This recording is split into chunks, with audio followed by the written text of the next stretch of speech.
radhiyallahu anhu, dan berkata Al Habib Abdullah bin Alwi Al-Haddad sahibur ratib, minal ajaib, termasuk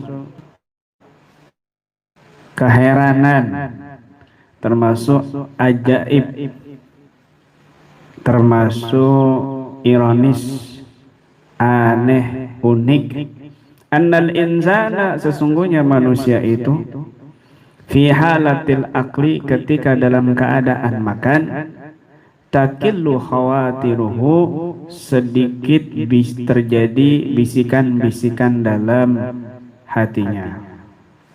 Li'anna nafsa, karena sesungguhnya nafsu itu mujtami'uhu ala matlubiha, dia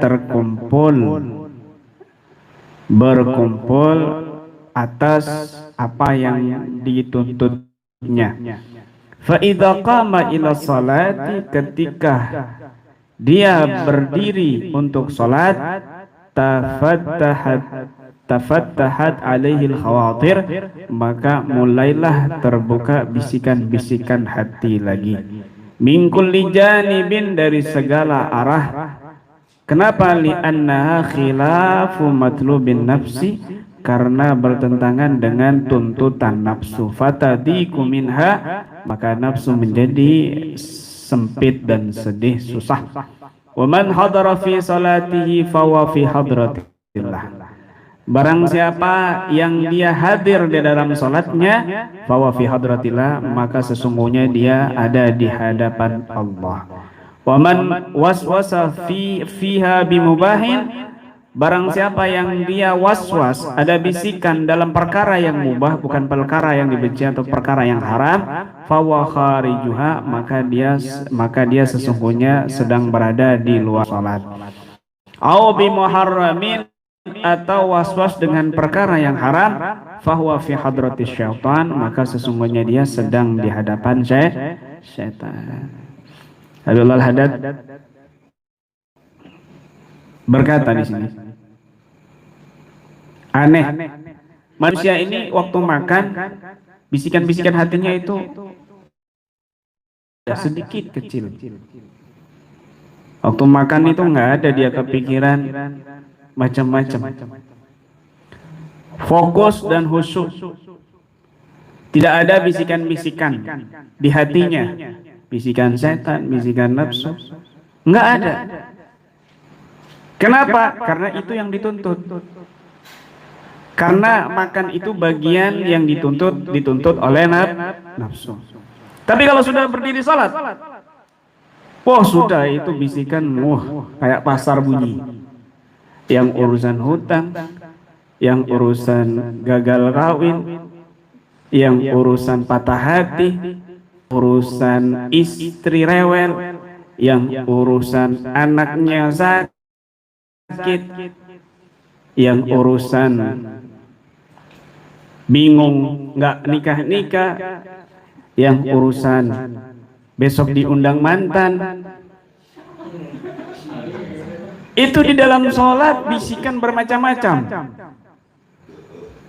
Di dalam sholat bisikan bermacam-macam. Jangan di dalam sholat, pokoknya hal yang bersifat ibadah. Misal dalam berzikir.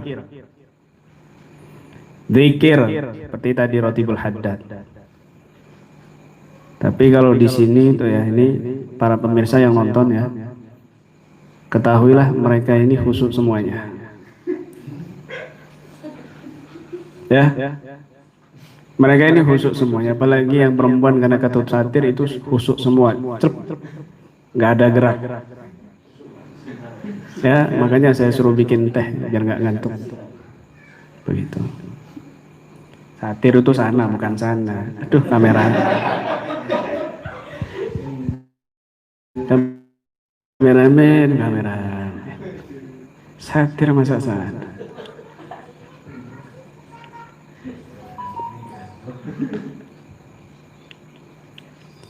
Kalau giliran ngaji, giliran baca Quran, itu pikiran macam-macam. Pikiran itu macam-macam karena suara di hati itu bertumpuk-tumpuk. Bertumpuk-tumpuk. Tuh. Apalagi perempuan, terutama ibu-ibu, yang paling sering lupa rakaat itu ibu-ibu, perempuan. Perempuan. Allahu Akbar. Oh iya, tadi ke pasar ya. Allahu Akbar. Tadi belikan hasil, taruh di mana ya? Sami Allahu liman hamidah. Ya Allah, ketinggalan di pasar. Duh, rugi. Beli capek-capek jauh-jauh ketinggalan ikan asin. Allahu Akbar. Rakaat berapa ini ya? Nah. Biasanya ibu-ibu itu sering lupa rakaat. Kenapa? Pikirannya paling banyak. Pikirannya paling banyak. Begitu. Akhirnya umur masih muda tapi muka kelihatan tua. Kenapa? Pikirannya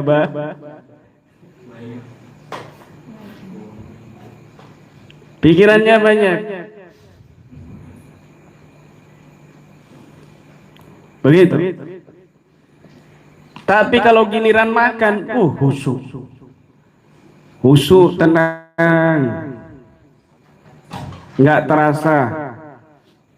Nikmat luar biasa, apalagi pas lapar gitu. Masya Allah, sudah wis anteng. Inilah kata al-haddad aneh gitu. Karena memang keinginan nafsu tertuntut. Makan itu keinginan nafsu. Tidur yang enak itu keinginan nafsu.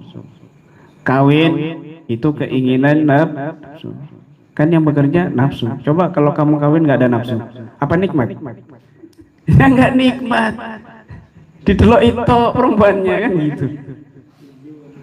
Hah? Begitu. Nggak nikmat, kawin nggak punya nafsu, nggak nikmat. Mungkin kamu nggak kawin-kawin karena nggak punya nafsu.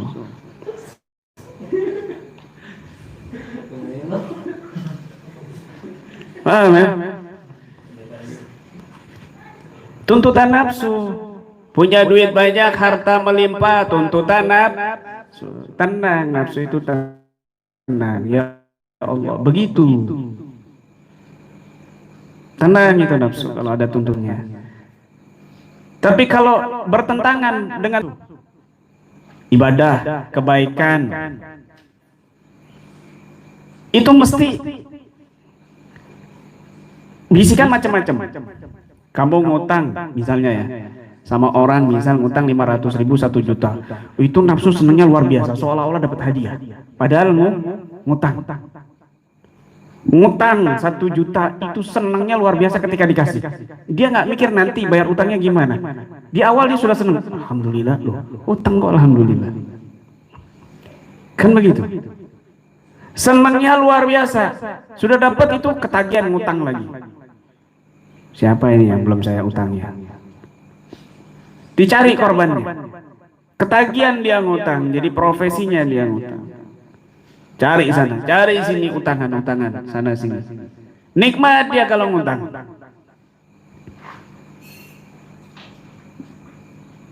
Kalau mau bayar, bingung, sedih. Bahkan kalau ada uang misalnya 2 juta, hutangnya 1 juta, itu bisikan macam-macam. Kamu kan kerja lo dapat 2 juta lo susah. Kamu jualan keliling-keliling. Kamu penanganan pasien, babak belur, sakit, muntah darah. Pulang begadang. Capek kamu ini. Tanganan pasien begini begitu. Udah nanti aja kapan aja bayar utangnya. Kamu nggak mikir, kamu capek berusaha keras, itu aja 1 juta kamu lepas. Padahal 2 juta dia dapat. Kan gampang ngambil 1 juta, ini kebaikan ini, lepas kamu nanti dari beban hidup kamu, lepas. Orang kalau lepas dari beban hidup itu rezeki lancar insya Allah, begitu.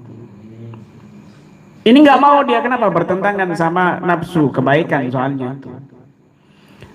Nafsu itu kalau sama kebaikan itu dibenci, membenci nafsu itu. Tapi kalau sama hal yang makruh itu disenangi. Hufatil jannah bil makari. Surga itu dihiasi dengan hal yang dibenci oleh nafsu. Surga itu dikelilingi oleh hal dibenci oleh nafsu. Ya, ibadah sholat. Kalau ditanya nikmat nggak sholat, nikmat bohong.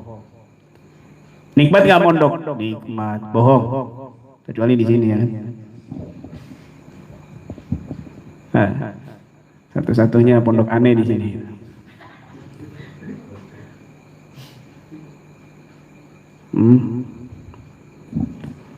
Zikir nikmat nggak? Nikmat bohong.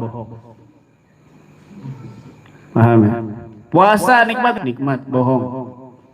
Karena itu pasti bertolak belakang dengan nafsu. Pacaran nikmat enggak? Enggak, bohong. Selingkuh nikmat enggak? Enggak, bohong. Kawin banyak nikmat enggak? Enggak, bohong. Paham ya? Maling nikmat enggak? Enggak, bohong.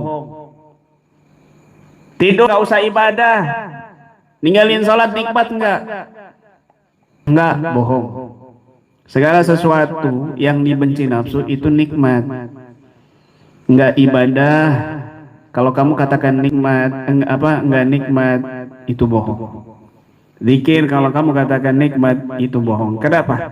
Karena zikir dibenci sama nafsu, enggak nikmat. Itu kamu harus lawan. Nafsu itu harus dilawan, dikendalikan. Berat siapa yang mau duduk berjam-jam, ya kan? Padahal kamu nongkrong di warung kadang-kadang itu berjam-jam, ya kuat. Ganti posisi miring, jungking, ngentut, bebas, kuat. Kan begitu, ya. Ngopi sampai berapa gelas kuat, sambil lihat handphone kuat. Duduk zikir cuma 2 jam nggak kuat. 3 jam nggak kuat. Wahufatin nar bisyahwat, dan neraka itu dikelilingi dengan hal yang disukai oleh nafsu. Jadi kalau mau berat-berat itu, ibadah berat itu menuju surga. Kalau hal yang dimudahkan itu menuju neraka dari perbuatan dosa maksiat itu mudah, gampang, enak soalnya nafsu itu. Kan begitu? Hah? Begitu kan, ada lagunya itu. Kenapa yang enak-enak, apa itu?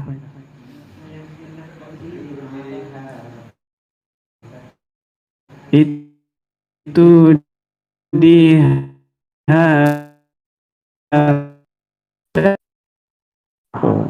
dari kanan, dari kiri, dari depan, dari belakang, bermacam-macam.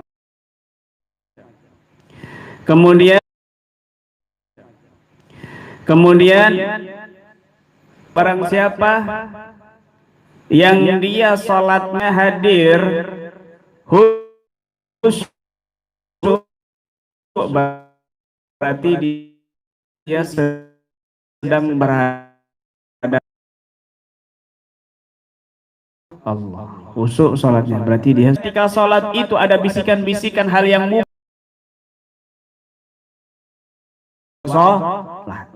sholat jentat-jenti, hatinya ada di keramaian orang, hatinya ada di bioskop, hatinya ada di kafe misalnya, hatinya ada di mana-mana, berarti dia itu bukan sedang berada di dalam sholat tapi di luar sholat. Kalau dia itu di dalam sholatnya ada bisikan-bisikan hal yang haram, dosa, berarti dia itu di hadapannya setan.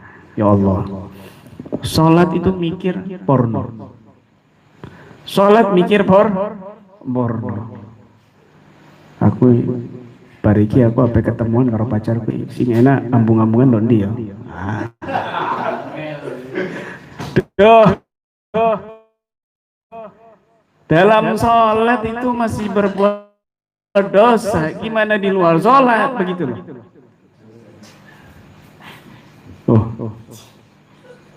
Iki aku habis ini saya ini mau ketemu sama cewekku. Gimana ini yang enak cium-ciuman ini? Nah, habis ini saya mau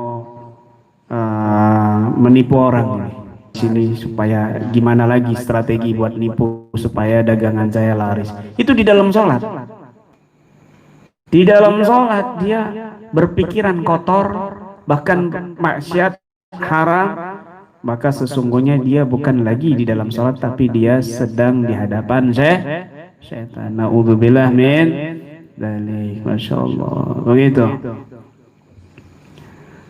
Nah, ini nasihat Abul Haddad yang perlu kita renungi, bahwa bisikan-bisikan nafsu itu ya perlu kita kendalikan dan lawan. Kalau nggak dilawan, maka nafsu ini akan kebiasaan. Wa khalifin nafsa wa syaitana wa'asihima wa anhuma mahabbakan nusafatahim. Ya, wa nafsu katifli intuh min usabba alahu birradai wa in taftimu yan fatimi. Nafsu itu seperti bayi, kalau nggak disapih dia nyusu terus, tapi kalau disapih dia berhenti. Ada seorang guru itu di hadapan muridnya begini, saya ini sudah hampir 1 tahun lebih kepingin makan sate kambing. Kepikiran terus saya kepingin makan sate kambing. Muridnya dengerin aja. Ya kan, besok cerita begitu lagi. Tuh enak ini ya, dingin-dingin makan sate kambing ini. Tuh mantep ini. Wow, sambal kecap, sambal sama tongseng, nikmat ini. Temannya cuma bengong aja, santri-santrinya melarat semua kan. Miskin semua kan begitu. Ada tamu. Kemudian besoknya lagi cerita begitu gurunya. Duh enak ini ya makan sate kambing ini ya. Akhirnya rembukan. Ya, rembukan. Reno ya. Pak Ari semuanya rembukan. Gimana nih? Kiai kepingin sate kambing. Udah 3 hari loh Kiai ngomong kayak gitu. Gimana? Kita beliin? Ayo. Akhirnya dibelikan sate kambing banyak. Sate kambing 100 tusuk. Ditutup pakai nampan begitu. Kiai guru, ini kita sudah belikan sate kambing yang engkau bicarakan sudah 3 hari ini. Kayaknya guru kepingin sekali. Oh, Masya Allah, dibuka. Oh, ini nikmat luar biasa ini. 1 tahun lebih saya nggak kena sate kambing. Adanya sate kodok, sate ayam gitu. Brodadi, suwiki kan gitu. Nah, subhanallah, itu panggil itu santri-santri yang lain, panggil Nying ya kan, Gembul gitu. Marfuah, Sururi, panggil semuanya. Mansur, panggil semuanya. Reno, panggil. Cecep, panggil semuanya. Panggil. Yang lainnya panggil tuh yang di jalan-jalan. Panggil masuk semuanya. Akhirnya disendokin makan semuanya. Sampai habis semuanya dimakan oleh santri-santrinya. Gurunya, kiainya nggak makan. Ini yang ngasih bingung. Katanya Pak Arif, loh, kok jenengan nggak makan? Iya, setahun lebih nafsu saya kepingin sate. Sekarang saya mau ngerjain sama nafsu saya. Mau saya lawan. Tuh, di depan kamu sudah ada sate. Ngiler kan kamu. Ayo, sekarang saya kasih orang. Mau apa kamu? Ayo, mau gimana kamu? Malah dilawan, dikendalikan, itu nafsunya dia. Itu orang-orang soleh kayak gitu. Paham ya? Kayak gitu. Ya, Reno punya nafsu ngumpulin duit, udah kerja ya kan 2 minggu gayaran. Nafsu. Waduh, Kiai lagi membutuhkan. Kasih Kiai. Inilah orang soleh. Subhanallah. Begitu. Mudah-mudahan kita doakan jadi orang soleh dia ya. Ya, kita lagi gajian. Ya Rab. Alhamdulillah. Ya sambil seruput Kiai insyaallah. Wallahu a'lam bis-shawab. Allahumma salli ala sayyidina Muhammadin. Allahumma salli ala sayyidina Muhammadin wa alihi wa sahbihi wa tabi'ina salihin wa alihi bihi wa tabi'ina salihin